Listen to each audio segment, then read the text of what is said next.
You know how they say if it's not broken, don't fix it? I think that's what I just went through. Here we go.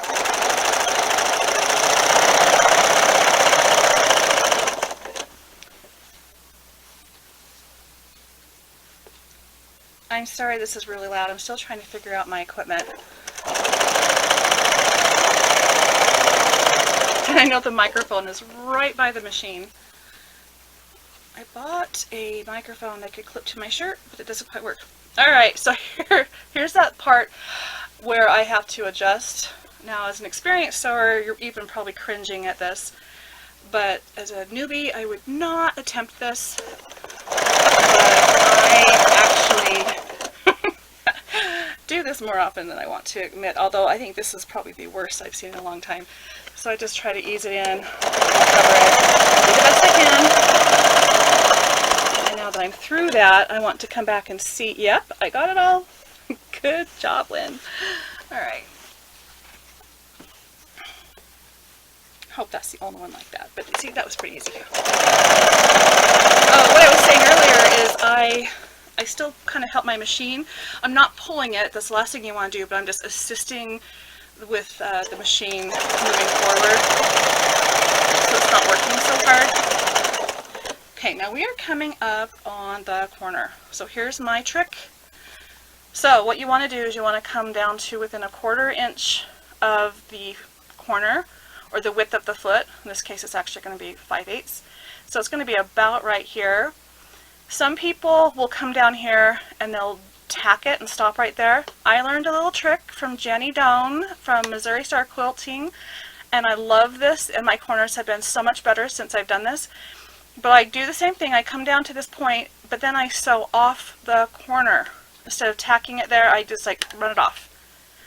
And it makes my corners a little sharper, and I really like that. So that's what I'm going to do. I'm going to come up to that corner, kind of have to eyeball it. Some people will put a pin in there. And now, I don't know if you can see that fabric under there. I'm actually probably a little farther away, but it's okay. Come up to awesome, Lynn! And then we're going to actually tack it. If I'm giving you a headache or making you dizzy, so sorry. Alright, now we turn the corner. Look at that. We're almost 1/4 of the way done, because we started a little short on the first side, but we have seriously done one side. Okay, so now we're going to come over here. Okay, there. And the fabric, you want to fold it over like this. You see that? And then fold it down on itself. Did that make sense? And then you can just start stitching. Some people, those who do the method where you tack it in the corner, will come partway in and start there. I don't know if you can see this. Here's my stitching line. You won't see it later, but I'm able to actually start off the fabric if I want to. By the way, this is called the purple thing, and it is great for stuff like this. And sometimes you just need it to get your stuff under the needle. Okay, so now that we've gone a little bit away from the corner, I want to show you what that mitered corner looks like. Do you see that? And I don't actually like how, oh,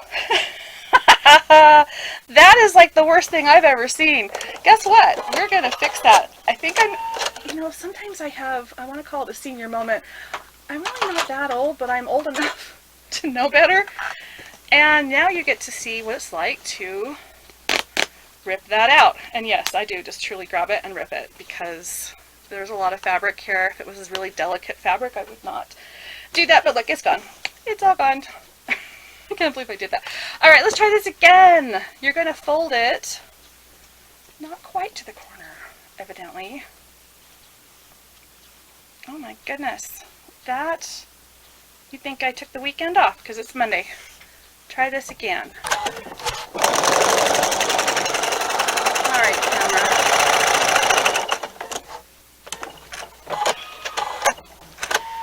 Normally you would just keep going. There we go. I'll live with that. Okay, so when you flip it over inside out, here's your little mitered corner. and then when you come around the back side, it's gonna, anyway, it will work. That's exactly what we wanted it to look like. Yay, Lynn, you did it. Oh my goodness. Okay. Now my machine will automatically tack when it starts, so you want to be careful if you're doing what I'm doing where you're starting and stopping. You don't want to have ends that will come undone, especially on seams that are not enclosed. So when you're doing a quilt, a lot of times you're piecing and the seams are going to be crossed over, but to lock them in. But now this is the binding. This is the final stitch. So I just want to make sure you know that you should tack that in there pretty good.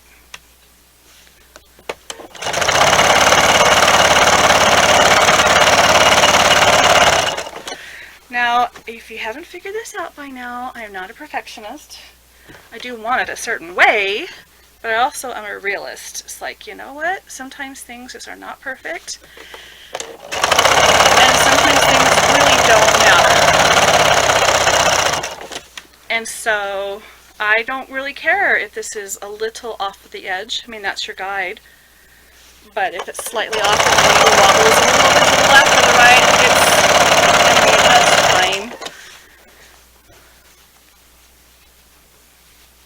Now, if you're doing a big, severe angle, run off the side, that's going to be bad. This fabric is really interesting. My goal is to use up the fabric that I have instead of buying new fabric. And this fabric actually goes really well with the front of this quilt, but yet this quilt has a lot of colors in it. So really, in a perfect world, you would probably get fabric from the same line. See how I went off the corner? And combine it. But I decided to use the fabric that I already had. So that's why we have this, but it has a peach look to it. But it's pink. It's actually pink that's in this. There's no orange or peach at all back here. Alright, so you see that? There we go. Get that corner out of there. Ignore what I did a minute ago. That was like the worst thing ever. I can't believe I did that. And I was showing you, and I'm going to keep it on the video and show you. Yeah.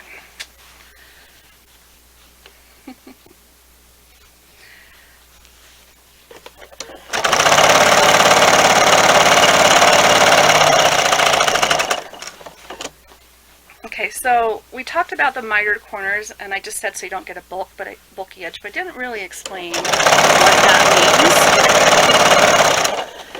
means. So we just came across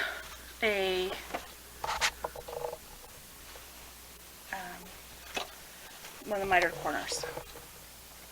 Again, I'm so sorry. We'll get this figured out someday. All right, so here's the mitered corner right here. Okay, and the corner goes on an angle and then it comes over to here, so it's spread out. That whole seam is spread out from here to here, where if it was just a straight seam like it is over here in the quilt itself, there's a lot of bulk right there to have doubled over, and then it would actually leave a little bump on the outside of the quilt. And you can do it that way. In fact, that's how I did quilts for a long time until I was confident enough to do the mitered corner. But that's the difference. You know, I'm gonna have to try out a different system next time we do this. There we go. And again, I got this clear surface that goes farther, so what you're seeing over in the behind it is actually a ruler, but it is nowhere near my sewing surface because it's a clear table.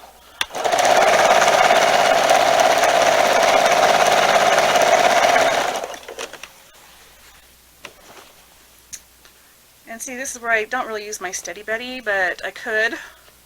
So we have 5/8 of an inch is the width of the foot. And so,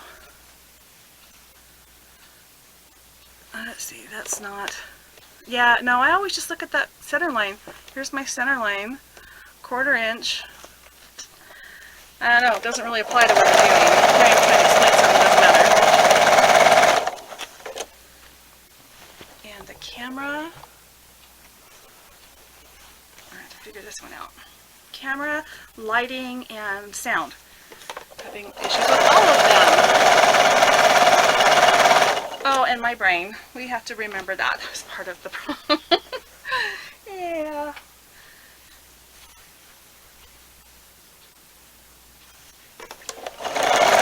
Okay, I've run out of thread and I wasn't even paying attention, and that happened like a long time ago. That is awesome. My machine will tell me, so somehow I got busy talking and I don't know how I ran out and didn't tell me. Was it the bobbin? No, the bobbin looks fine. That is the top thread. And I don't know why it didn't alert me. It always tells me maybe it's a lightweight and it's not sensing it, so it didn't pick up on it, or the start and stopping. It just came back from being serviced, but I have also sewn several, quilts on it since then, so maybe it is due for another service. We'll just back stitch here. Oh, see, I have lost my brain. There we go. Put that on there.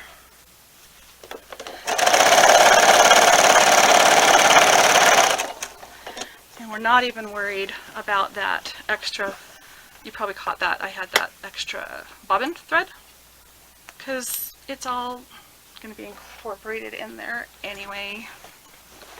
I just didn't want it to get caught on anything. But I actually could have left it and just incorporated it into the binding. I'm a fan of keeping threads in the binding if possible, because to me that's just more reinforcement of something not coming apart. Where if you were to have a really short thread and someone find one of these lines right here, someone were to find a thread that is really close to the edge and pull it, it actually might start to unravel, where if there's a long edge under the binding, it's harder for it to surface. I don't know if that made any sense, but in my world, that's my logic, and I'm going to stick with it. So threads are fine on the inside binding. Unless you have a light colored binding and dark colored threads, and then that's not so pretty. And that was just a thread that was not going to get into the binding.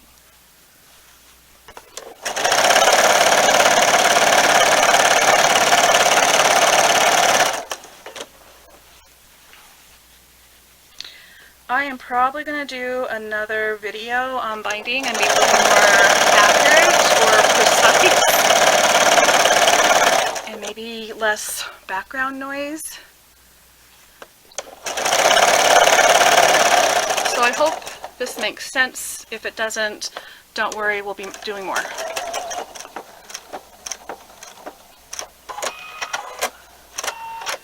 Again, there's that going off the corner thing that works so well for me. So really the theory behind that is, see where how that's going on an angle? If you bring your fabric over on a diagonal following that angle and then down, it just makes it prettier. I'm glad I checked that first corner. I cannot believe what that's made out of that. And now I have to second guess myself because I can't believe I did that. Alright. Anyway, this pink binding is actually really cute, but I do love yellow, pink, and orange together. But this quilt just has the look of orange. But there's a ton of orange on the front of it, so no matter what, this quilt has like all colors of the rainbow, and it would all work out. So one thing to think about is the front of your quilt is usually pieced, and in this case here's this one, and sometimes you can piece the back. That's more of a modern quilt technique, but if you don't have enough fabric or you just want to have some fun with it, do that. But typically the back is a solid piece of fabric or a solid print, and so it's like this is a completely separate quilt, the back side to the front side. So you want to make sure that the binding, because it is the only thing that's truly visible at all times from both sides, matches. And in this case it does. In fact, we happen to be right by where there's pink in this little piece right here. But it'll make more sense when I'm done. But you want something that was not going to clash. Like I could have put orange binding on this because it kind of goes with it, believe it or not. Like we've been talking about, it has that illusion of having orange in it. And there's actually orange on the front, but it's more of a peach color, so I didn't like it. I even thought about putting a black fabric on here. Here, I'll show you. These are my other two options I was actually thinking of. I have this one, which is actually really, really pretty, and I can see that working really well with this, but I didn't feel like there was enough of this color on the front, because really, like I said, the peach on the front is a lighter color, and there's not very much of it where there's pink throughout the whole thing. So it really tied the front and the back end. But here's another one I was thinking of, and I know this seems really weird, but I didn't like how it looked on the back, but it would be perfect for the front, and I'm not near it. But there's squares like this in here, and actually there's squares that have these colors in it, and these are the same colors that look like they're on the back, and they actually are throughout the quilt. So these two actually, even though I probably could have gotten away with justifying the colors, I do think it's a stretch to put these two together. So this is where you want your binding to match both the front and the back, and I think the pink was the best decision. And in my mind, when I was making the blanket, I kind of was thinking pink, and sometimes you get that in your head, you can't get it out. So we are almost to the last corner. Then I'm going to show you how to finish or join your ends and then flip it over. Now there's the sound I was looking for. See, it says "Bye Bob, it is low." But I know, look how close I am to the end. Whoop, we're almost there. I know that I have enough warning when that happens to keep going. Because I want to use every scrap, every thread, every whatever. I'm not ready to pull that bobbin out yet. I know, I'm weird. If there's a use for it, I'm going to use it. But I love to throw things away. But it has to truly have used up all of its usefulness. And that's with pretty much everything in general. That's my philosophy. Alright, so here we're going to go around the corner. We're just going to get this going. And then we're coming up on this other piece. So I'm going to actually tack this right here because I want to make sure I have enough room to finish this. They say a good 10 inches or so is probably good. Oh, I did run out of bobbin. Look at that. I did not estimate that right. It's okay. I'm loaded.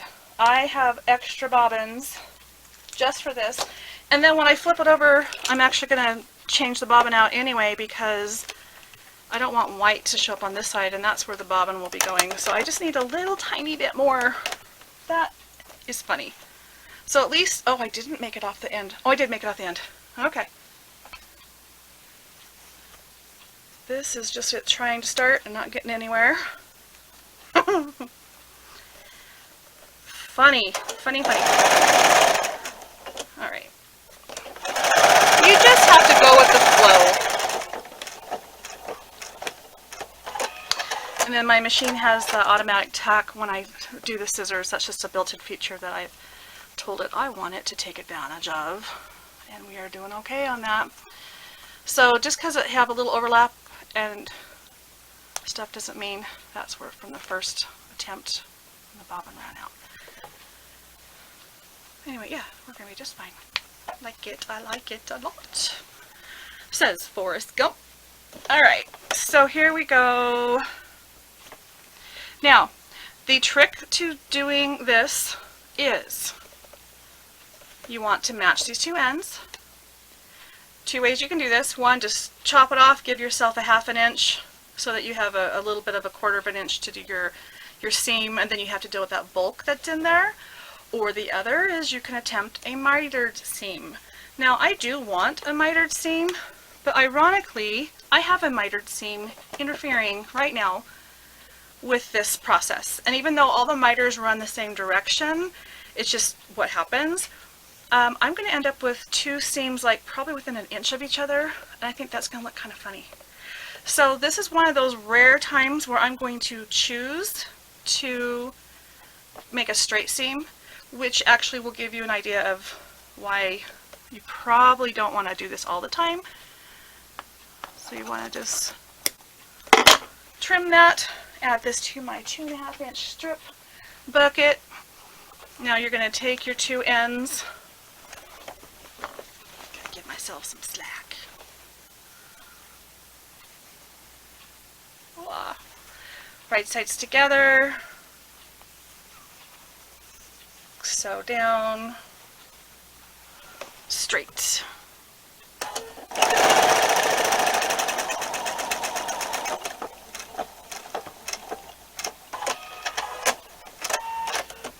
And now when we're done and we pull this taut, look at that, it happens to be the right side. But this is where you want to check to make sure. But this is the downfall to this type of seam, although it can be done, it's not uncommon, is it just has a lot of layers of thread right there in that same little area. So some people will actually press their seams open, which is actually not a bad idea. So I think I'll do that today. And then it's not as bulky, but it's still over the whole section, but it still won't be too bad. So we'll keep our eye on that. And I'll show you that when we're all done.